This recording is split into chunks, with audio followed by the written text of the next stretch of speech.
আপুরা বলছিল আমাদের একসাথে বাজার করতে যেতে। আচ্ছা ঠিক আছে। আজিজ,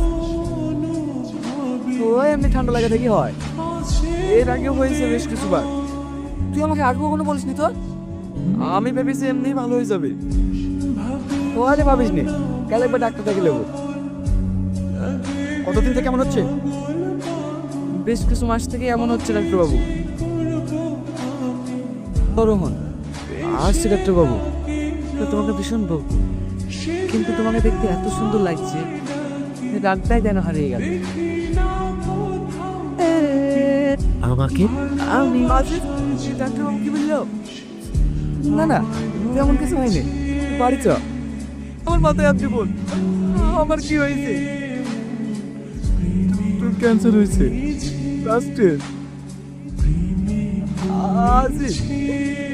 মায়ের সাথে আমার বিয়েটা ভেঙে দে।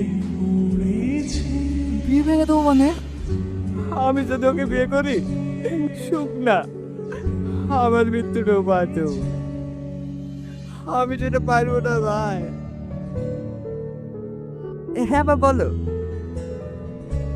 আমি আপনার মেয়েকে বিয়ে করতে পারবো না। বিয়ে করতে পারবো না মানে? বিয়ের আর মাত্র কিছুদিন বাকি, আত্মীয় স্বজন সবাইকে বলাই গেছে। এই সময় যদি বিয়ে ভেঙে যায়, আমার মেয়ে দুর্নাম হয়ে যাবে বাপ। আমি অত সত্য জানিনি, আমি আপনার মেয়েকে বিয়ে করতে পারবো না। তুই কি এতই খারাপ? বিয়েটা ভাগার আগে একবার আমাকে দেখার প্রয়োজন মনে করলে না? আমার যা বলার আমি সেটা ফোনেই বলে দিয়েছি, তারপরে তুমি কেন এখানে এসছো? আমি কেন এসেছি তুমি জানো না? তোমার মতো মানুষ সত্যি করে ভালোবাসে কি সেটা জানবেই বা কি করে? মায়া, বিয়ে যখন করবেই না, বিয়ে তো নাটক করে গিয়েছিল। তোমার মতো ছেলে না শুধু মানুষের আবেগ দিয়ে খেলা করতে জানে, সত্যি করে ভালোবাসতে জানে না।